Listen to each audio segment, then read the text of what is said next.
Hey there, have you got yourself a new Mastodon instance and you're wondering what things you should set and configure to get started on the Fediverse? Well, that's what we're going to be covering today. We're going to go over the settings that you will want to configure on a brand new Mastodon instance. And in this case, I'm assuming that it's a small instance, maybe just a solo instance or one that you plan to share with some friends. Once you get up to scale, there's different rules and things you want to do. This will get you started, and as your instance grows and you learn the ropes, there'll probably be a need for another tutorial, another kind of go back to university tutorial. So let's look at a fresh instance, the Discount Bucket Warehouse. So we're going to assume that Consultatron is setting up a Mastodon instance for their client, the Discount Bucket Warehouse. If you want to know how to do the DNS setup and create an instance, check out the tutorial on creating a Mastodon instance with FediHost. So today we're just inside the FediHost panel, created a brand new instance, masto.discountbucketwarehouse.com for our client, the Discount Bucket Warehouse. We're going to hit visit here and log in with the root account. So the root account details here, consultatron@fedihost.co, and the password. Just logging in. And here we are inside the instance, inside this owner account. Ideally, you have one and only owner account, and the owner account is a super admin, which has access to everything inside Mastodon. So it's the perfect account to use for configuring the instance initially, which is what we're going to do today. So the first thing we want to do is the basic setup of the server, which you'll find underneath Administration, Server Settings. So underneath Branding, first and foremost, server name. Server name is the field that you see in the title bar up here. So Mastodon is that Mastodon, and it also will show up on your server's homepage for people visiting it. And this is typically where you would put something like Discount Bucket Warehouse Mastodon. So server name, Discount Bucket Warehouse Mastodon, and the contact username will be our owner, this account over here. You can grab the address by hitting there and grabbing this handle, copy over there. The contact email, fairly self-explanatory. Just assuming that for now, Consultatron is fully managing this instance for the Discount Bucket Warehouse. Server description, the home of discount buckets on the Fediverse. Server thumbnail. The server thumbnail, it is the field that sits over here. If you visit Mastodon instances, you'll kind of be used to seeing it in the top left, and then on the About page, it also sits there. This is the Consultatron one. So I just quickly made up a server thumbnail, so we'll save that and add it in. And then we can see if we go to the About page, we now have a server thumbnail. And then if we open up a private window and view the instance, you can see that's what people will see when they arrive at the Discount Bucket Warehouse Mastodon instance. Isn't that pretty? And it happens to be a slightly complementary color to the Mastodon purple. So, you know, not too bad. So the favicon, the fave icon, that is the field that decides what shows up as the little icon here sitting to the left of your title. And I actually usually find it is better to not set that. I'll show you why over here. This is the Consultatron website, and here it has its icon, the A from Consultatron. And then if I go over to m.consultatron.com, you'll see it's still got the Mastodon purple elephant. I just find it kind of useful to be able to tell at a glance that this is the Consultatron Mastodon instance. You can see you've got the little elephant, and you've got the Consultatron, and you know. Whereas if you have the same icon, looking at this at a glance, you might think that this is actually the Consultatron website. So if your Mastodon instance is a subdomain, if you've kind of got a website and then at a subdomain you have a Mastodon instance, it can be kind of confusing to know whether you're on, you know, the Discount Bucket Warehouse's website or the Discount Bucket Warehouse's Mastodon instance. So I'd say if you're already running a website and your Mastodon instance is running at a subdomain, this is a field which is best left blank. If, however, your Mastodon instance is your primary thing that's sitting on the root domain and all this is a Mastodon instance, that might be something that you want to set. So saving everything there and moving on to our next section. About, I think that these are all fairly obvious and don't really need to be gone over. Set them as you wish. Registrations, this is where things get interesting. So by default, nobody can sign up, and you want to have that set because you'll be surprised how quickly spammers find your instance and start to try their luck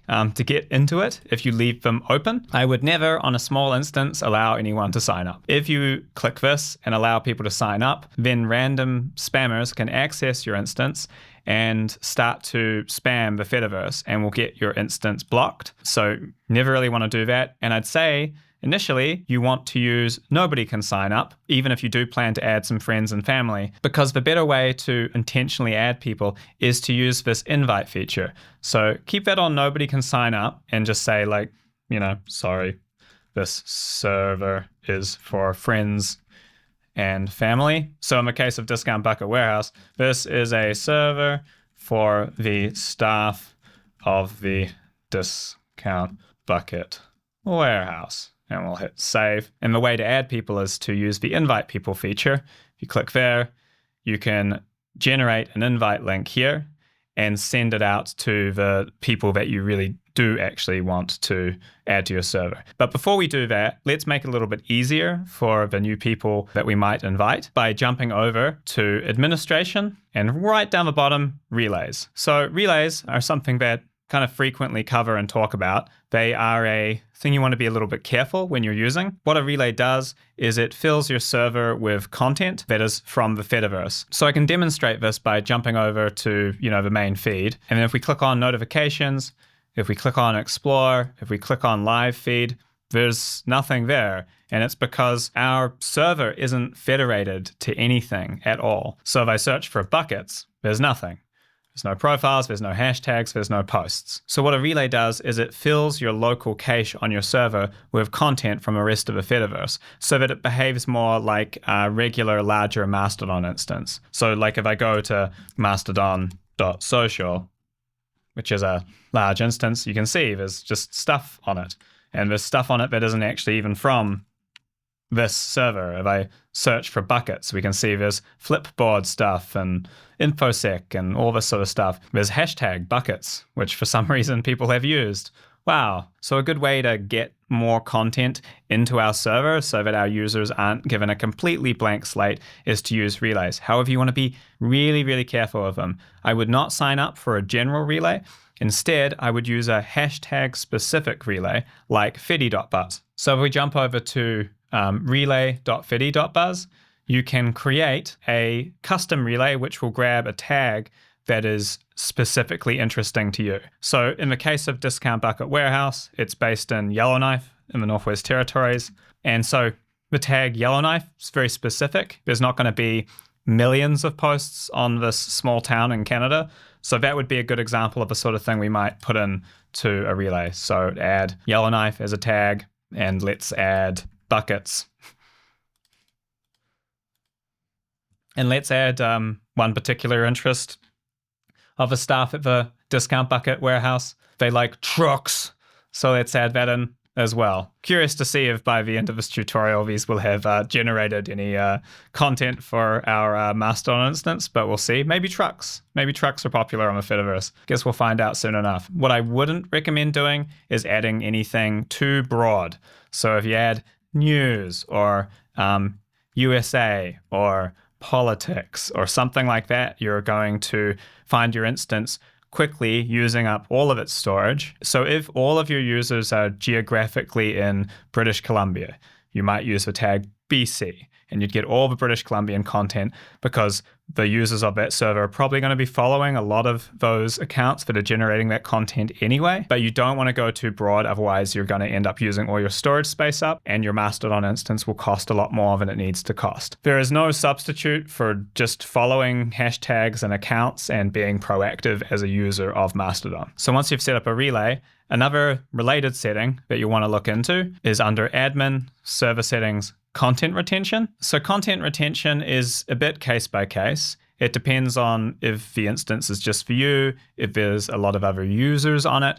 But generally, the content retention doesn't need to be too much longer than the maximum amount of time it takes for you to get over to your newsfeed and browse through the content there. To put it another way, if you log into Mastodon very rarely and you want to make sure that when you do log in, you can scroll through and see everything that's there, maybe you do want a really long retention period. You want to keep that for 30 days. But if you're a typical user and you're on a small or solo instance, you might keep this down as low as 7 days. For me personally, I'm never scrolling down to see what happened 7 days ago. I generally log in every couple of days and see everything that's there, And if I'm really far behind, I just kind of bump up to the top of the timeline and miss what happened a week ago, because by now it's old news. If you have users on your instance that don't log in as frequently, then you might want to keep this number a bit higher. If you are a solo instance and you know your behavior is to never look at anything older than 7 days, then yeah, you might set 7 days. The lower this number is, the less storage you use and the less that you'll end up paying in hosting. But if you set the number too low, you are, as a server, causing a real drag on other servers on the Fediverse, because you're constantly fetching all the content from the other servers twice rather than one time. As a rule of thumb, think about how frequently you access Mastodon, and if it's once every 2 days, multiply that by 4, and you'll get yourself the right media cache retention period. And while we're here, this is the content cache retention period. Do not put anything in this field. I think it's a pretty common mistake when you're setting up a Mastodon instance to be like, oh, I'll set this value. I wouldn't recommend it at all. And I should say that if you don't use relays at all, leaving these fields blank and with the default values are totally fine. Another group of settings we'll want to have a look at before we invite people to our server is discovery. One of the settings I have found myself enabling is the allow trends without prior review. It is really annoying having to approve trends on a solo instance on a regular basis. You get sent these emails being like, oh, there's new trends on the Fediverse, hashtag whatever. And if it's a solo instance, I'm not worried about seeing content that I might find disagreeable. This is more of a feature for an instance that is larger, with a larger number of people on it. I just personally don't really mind seeing what's going on in the Fediverse and would rather block stuff if it becomes a problem. And I have never actually found that anything that showed up on the trends caused me any sort of grief or problem. So I don't know, it might just be me, but I just allow trends and then save myself that kind of burden of having to approve stuff. So I save that. And then of course, going with allowing trends, let's check out the moderation section. So in the moderation section under Federation, you'll find the ability to blacklist servers that you don't want your server to federate with. And you can kind of do this one or two ways. What I did at first was just created an instance, started posting, and then, I don't know, after a couple of weeks, someone showed up and said something horrible, and someone pointed out, oh, they come from a server that is infamous for being a home for trolls. So I thought about it and was like, well, I don't really think that I want to be having to block one of these people every week.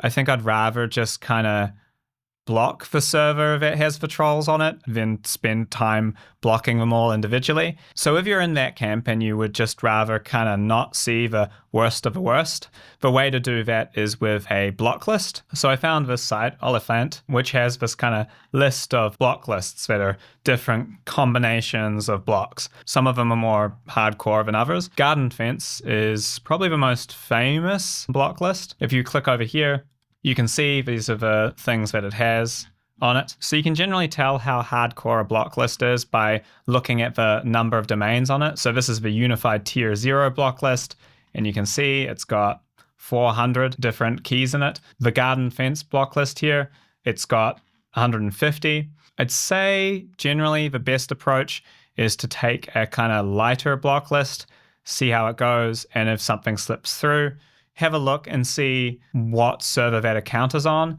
and see if that server is on a block list, because it might tell you a little bit about what sort of block list you want to choose.